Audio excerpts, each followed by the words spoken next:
Ça va du drainage bronchique, c'est du drainage des abcès pulmonaires qui a été fait. Le lavage pulmonaire, ça fait partie de la pneumologie interventionnelle. Fermeture des fistules dans la chirurgie thoracique, dans les suites opératoires. Et c'est ce que je conseille tout le temps pour bien développer l'endoscopie interventionnelle. Il faut travailler avec les chirurgiens thoraciques. L'endoscopie interventionnelle, ce n'est pas un concurrent de la chirurgie thoracique. C'est un complément. Hein, et c'est pas du tout vraiment le chirurgien thoracique qui dit non, c'est moi qui dois le faire. Tiens, non, c'est une coopération. Et moi, j'ai eu la chance de travailler dans un centre de chirurgie thoracique. Et c'est comme ça que j'ai pu développer les choses. Et c'était même les chirurgiens qui me poussaient pour développer les choses. On travaillait ensemble. Et pour développer, pour éviter les complications, il faut mieux avoir quand même l'appui des chirurgiens thoraciques. Donc on leur rend service pour le suivi post-opératoire, les greffes pulmonaires, etc. Tous les greffés pulmonaires pratiquement passent par l'endoscopie interventionnelle parce qu'il y a des complications, etc. C'est pratiquement 1 sur 4 qui a eu des problèmes de sténose ou de problèmes de fistule bronchique. Bon, les chirurgiens qui font les greffes n'en parlent pas, mais nous, on sait que c'est 1 malade sur 4 passe en endoscopie interventionnelle. Extraction des corps étrangers intrabronchiques, bien sûr, trachéobronchiques. Ça, c'est quelque chose qu'on doit pouvoir le faire en pneumologie. Et ce n'est pas du tout... J'ai rien contre les ORL, mais il n'y a aucune raison que ce soit l'ORL qui aille chercher les corps étrangers, même chez les enfants. Mise en place de tubes hantés, la désobstruction trachéobronchique, mise en place et retrait des prothèses. Il faut savoir, quand on se lance dans les prothèses, il faut savoir aussi les retirer. Hein. Donc, la réduction du volume pulmonaire, que dans l'emphysème pulmonaire, c'est avec les différentes techniques qui existent actuellement. Le nouveau, c'est la radiofréquence avec la thermoplastie et avec aussi la radiofréquence pour les tumeurs, pour traiter les tumeurs de façon intrabronchique. Mais aussi, là, on travaille avec les radiologues quand ils font de la radiologie interventionnelle, parce qu'on peut très bien faire la radiofréquence et pas mal de gestes que l'on peut faire en même temps en coopération avec la radiologie. La trachéotomie percutanée, c'est très peu développé en Europe, c'est très développé aux États-Unis, mais mais c'est une technique qu'un pneumologue peut très bien le faire. Donc là, les pneumologues qui font de la réanimation, par exemple, ils peuvent très bien faire la trachéotomie percutanée. Et la thoracoscopie médicale, avec le talcage pleural. Thoracoscopie médicale, moi je pense qu'il faut limiter ça aux épanchements pleuraux et ne pas s'attaquer au pneumothorax. Le pneumothorax, il faut le laisser au chirurgien thoracique. Pourquoi? Parce qu'on traite des patients jeunes. La moindre complication, c'est la carrière est foutue. Donc et puis vous aurez tous les chirurgiens thoraciques sur le dos. Donc là, c'est bien que le professeur Astoul prône le traitement par thoracoscopie médicale du pneumothorax, mais c'est parce que c'est le professeur Astoul. S'il arrive un pépin, personne ne pourra l'attaquer. Et l'autre, mais thoracoscopie médicale, c'est un geste, c'est vraiment avant de drainer, quand on est obligé de drainer un thorax, on peut jeter un coup d'œil, c'est la thoracoscopie médicale. Ça se fait de façon simple, avec une anesthésie parfois même locale. D'ailleurs, la première thoracoscopie médicale que j'ai faite au Vietnam, c'était sous anesthésie locale et j'ai eu le sourire du malade tout au long du geste de thoracoscopie. Donc c'est quelque chose que l'on peut faire. Voilà un peu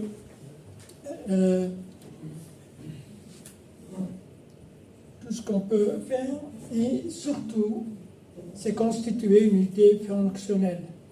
On ne peut pas démarrer l'endoscopie interventionnelle n'importe comment. Il faut que ce soit bien réfléchi, bien organisé.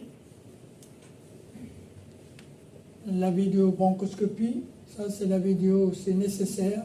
Pourquoi? Parce que c'est quand l'infirmière, l'anesthésiste, les soignants regardent ce qu'on fait, ben, ils apprennent en même temps. Et ça m'est arrivé plusieurs fois où je mets la main là et il y avait déjà la seringue avec l'eau glacée qui était prête. Pourquoi? Parce que l'infirmière suivait sur le truc, elle voyait très bien que ça saignait, elle se voyait très bien, hop, c'est directement. J'avais même pas besoin de lui dire qu'il fallait de l'eau glacée, etc. L'anesthésiste le regarde et il me dit, bon, je ventile, vas-y, pas de souci, il n'y a pas de souci. Donc il encourage. Donc la vidéo, ça a changé complètement la donne. Les exigences pour l'unité fonctionnelle, c'est l'expérience. Plus on fait de cas, mieux c'est. Les accidents et les complications, c'est généralement au début de l'expérience. Et puis, plus on a de l'expérience, moins on a de complications. Le personnel, bien entendu. L'équipement, il faut un équipement correct. Il faut être sûr, il ne faut pas chercher l'instrument à la dernière minute. Donc, il faut que tout soit prêt et l'espace adéquat. Il ne faut pas du tout être dans un espace restreint. C'est très, très important de pouvoir bouger. Et bien entendu, vous avez tous l'habitude du fibroscope, c'est habitude de bronchoscope. L'endoscopie interventionnelle, ça se passe avec le tube rigide dans la majorité des cas. On peut faire la fibroscopie avec pas mal de choses avec le fibroscope, mais le mieux c'est d'avoir quand même la pratique de la bronchoscopie rigide. Aux États-Unis, il n'y a pas eu beaucoup de développement par les pneumologues de la bronchoscopie rigide parce que les chirurgiens ont décidé que la bronchoscopie rigide, ça se fait au bloc opératoire et le pneumologue n'a pas l'autorisation par les assurances d'entrer au bloc opératoire. Donc ça c'est... Donc ils ont essayé de développer au départ toutes les techniques par la fibroscopie simplement. Même le laser, au début, quand ils ont commencé avec le... Et on leur a dit non. Même si on passe la sonde du laser par le fibroscope, il vaut mieux être en bronchoscopie en cas de problème. Et ce n'est qu'après qu'ils sont revenus au bronchoscope rigide.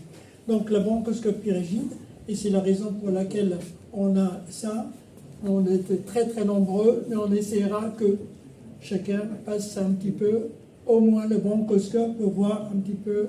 C'est un problème de sensation au niveau des mains. Hein, tout ça, c'est comme pour la fibroscopie, c'est la liaison entre l'œil et les doigts et le mouvement, exactement la même chose pour la bronchoscopie rigide.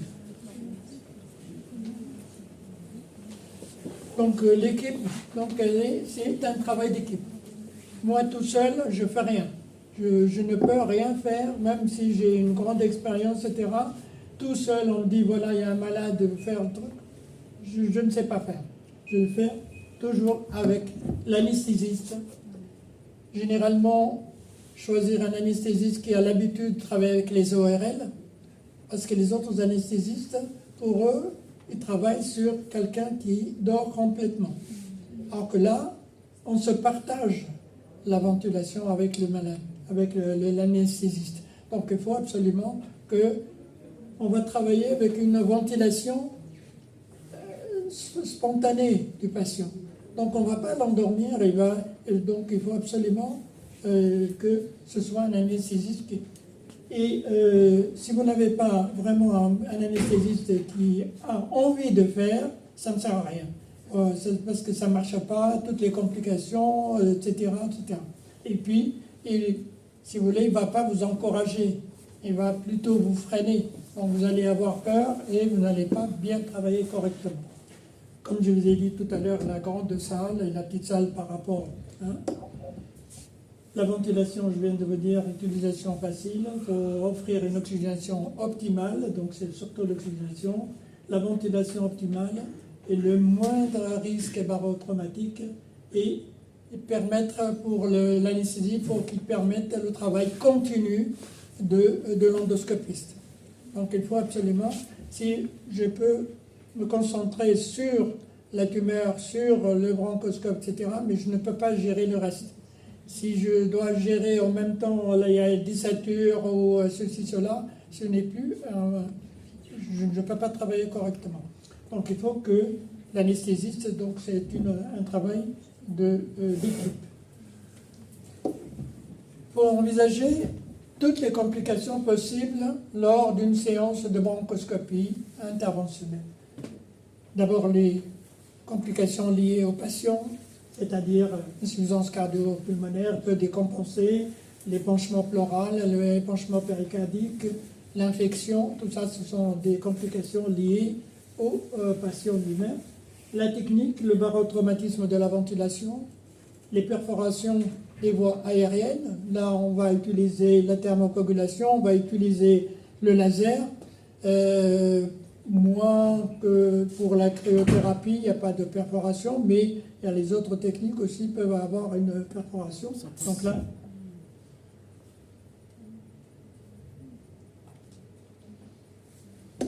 il y a les complications, les hémoptysies, le saignement, l'hypoxie, bien entendu. Il faut toujours avoir un matériel pour poser un drain sous la main, prêt. Le malade peut faire avec la perforation, faire un pneumothorax.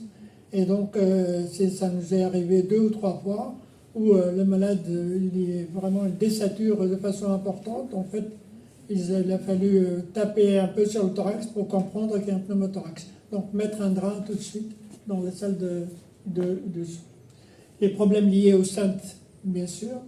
Et puis, en sachant que la mortalité, elle est avec une population à haut risque, donc là, les cancers avancés, etc., quand même, c'est sur une série du Mans, qui est une série à laquelle on a participé, sur presque 5000 cas, il y avait 5 décès. Donc 5 décès pour 1000, avec des malades très, très, très, très fragiles. Parce que là, c'est la question que l'anesthésiste me pose à chaque fois, est-ce que tu vas l'améliorer? Malade qui n'est pas bien, est-ce que tu vas l'améliorer? Je lui dis, je regarde, je dis, oui, derrière c'est bon, je peux faire. Donc là, il est anesthésié, il n'y a pas de souci. Mais si je lui dis, non, je ne vais pas l'améliorer, il m'a dit, il va être pire après que l'anesthésie qu'avant. Donc il faut absolument bien réfléchir, bien regarder, etc. Et discussion permanente avec l'anesthésiste.